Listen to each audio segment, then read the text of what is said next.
Oh, hi. So we're doing a Q&A today. I've never done one of these before. We do have a Q&A that's live in my Discord, so if you had any questions, you could ask me them in there. In the channel, it's literally this Q&A.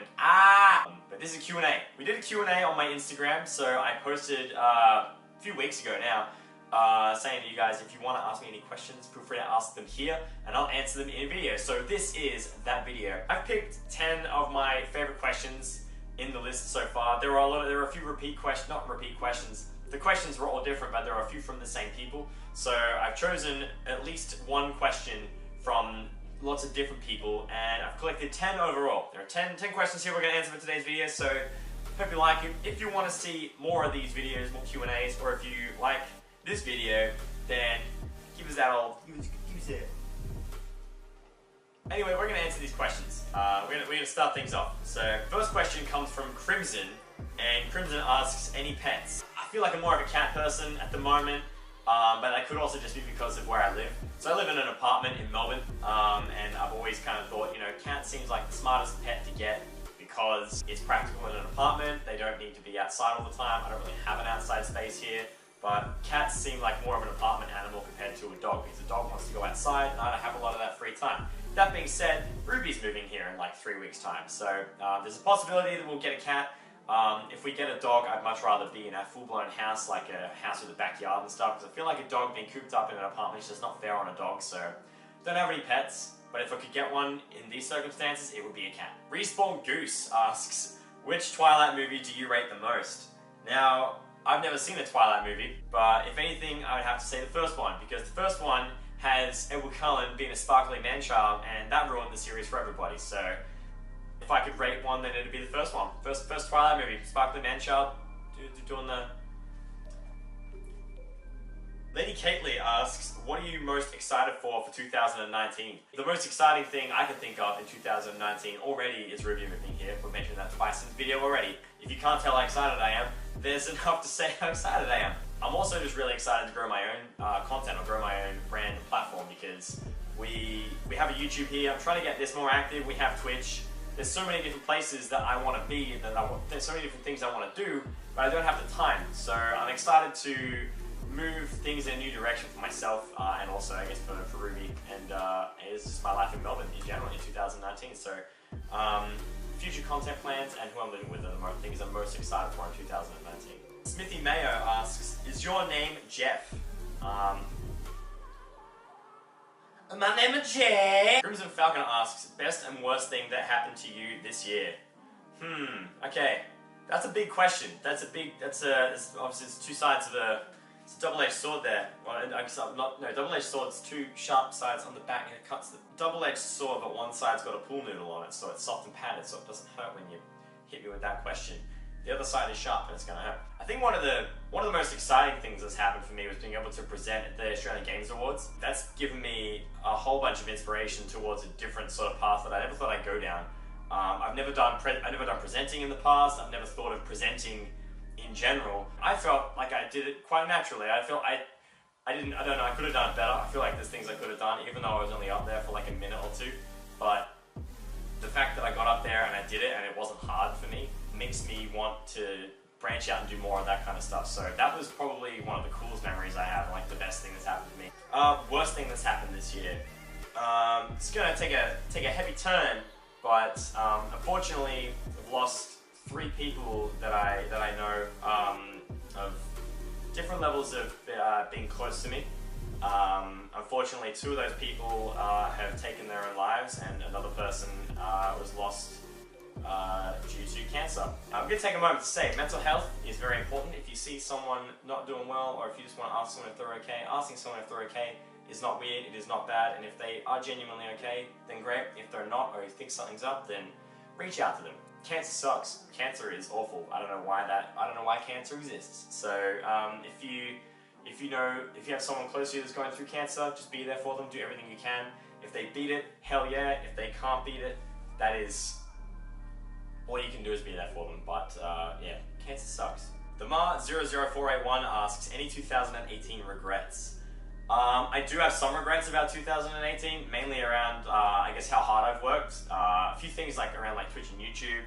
I did want to reboot my YouTube channel, and we didn't really do as much around that as I probably could have or should have. I wanted to come into 2018 with a pretty big focus on, growing this community that we have, all these like-minded people and all these, quality humans that come by the stream and the YouTube channel and hang out, and I appreciate all of you.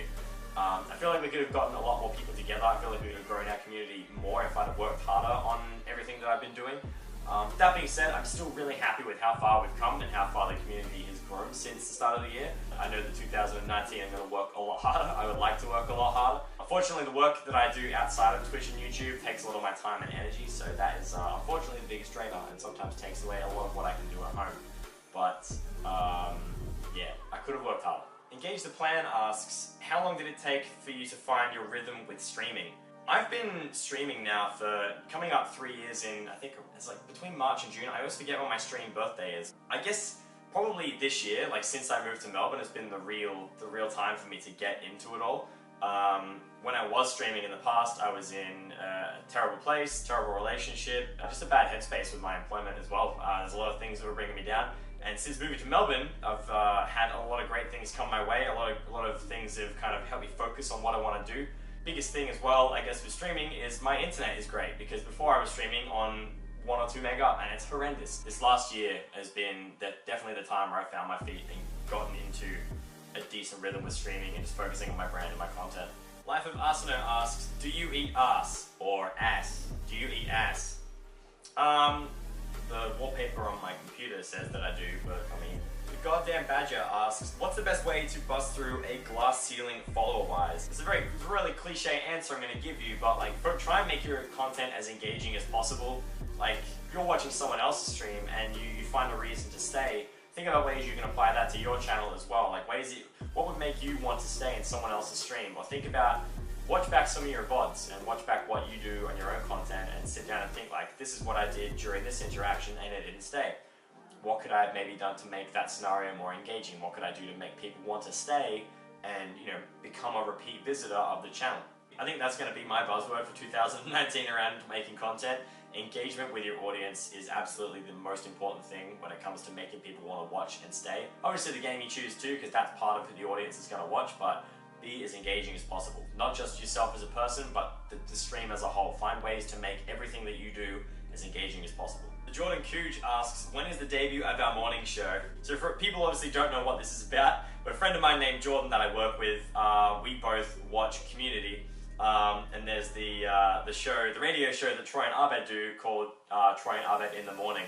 But a couple of my workmates got super frustrated with Jordan and I, because every time Jordan would count down 3, 2, 1, we would both at the same time go, Chris and Jordan in the morning. I don't know, maybe we'll debut a show on the Twitch team, who knows? Nick Beckwith asks, favorite part about 2018? You know what, I'm actually going to have to say my favorite part of 2018 was PAX 2018. I met so many new people, Nick obviously being one of them for me as well. Nick is now I consider Nick a pretty good friend. I bumped into Nick at the Red Bull booth. He was doing announcing and I guess like shoutcasting and stuff going on in that booth, but given what my passions are and what you guys know me through as well, like YouTube and Twitch, having so many like-minded people in the same space, just working together to enjoy games and celebrate games and like in the gaming community first and foremost, just for everyone to be in the same space and just have a good time and socialize together. It's the best way to spend time with the people that you enjoy being around, obviously aside from like your friends outside of that community. That was probably the best part of 2018. PAX and just having a community together in the same space to celebrate the same thing and just have a good time. Irfan Ahmed Nafi. Irfan, I'm so sorry if I mispronounced your name. Irfan asks, will we see new sound effects? I have considered making community sound effects, getting people to input their voices and make their own. There's a couple that are from my own streams that I put in there as well, but I would like to add some new ones. I have none in the mix at the moment, but I do want more. We got one last question to wrap the video up for today. This one is from the Ma again. This question I did like though, because it gives me a chance to talk about what's coming up next as well. But Mara has asked me, what's your next big project? So, in the last couple of weeks, from now when I'm doing this video, I posted a bit of content on my Twitter and my Instagram. Did a little snippet of me playing, like, because I used to do music for a while, back when I was 19, 20, or 18 to 20. I was in a band for a few years. But I miss playing guitar and I miss singing, and I used to do that quite a lot before I got into Twitch. And I wanted to try and get back into that a bit, so I posted that content. People have given me some really positive feedback around it. I know I'm not like an amazing singer, but people have told me that the content that I did, it was like 30 seconds, but people have said good things about it, so that's motivated me to want to focus on singing a bit more on Twitch. So we'll see what 2019 holds. I really hope that it all goes well and that I can make some good changes for myself and for you guys for the stuff that I want to make for you. But that's the Q&A for today, guys. Thank you to everybody who did ask some questions. If you want to get into the next Q&A, if we do another one in the future, if you have more questions, we'll do potentially another Q&A maybe halfway through the year in a few months' time. I hope you guys had a fantastic Christmas, amazing New Year, and I look forward to seeing you all on Twitch or on the YouTube. If you want to join, if you want to know my Twitch schedule, for example, as well, Twitch schedule is posted every Sunday in my Discord. So if you want to know what's going on, what's new, Discord is the place to be. Usually I have announcements about going live and all that too. Instagram is kind of like day-to-day stuff. I post like story things if I'm out and about. And Twitter is pretty much just meme content and going live stuff and photography. Everything is sort of there, and Instagram's obviously photography too. You know what, just follow me on whatever seems appropriate, but if you want to know Twitch stuff, Discord, anything else content-wise is Twitter, Instagram, and Facebook. All of that is down below. Hope you guys have an amazing 2019. I appreciate you all. Thanks for watching, and I'll see you guys soon. Bye-bye!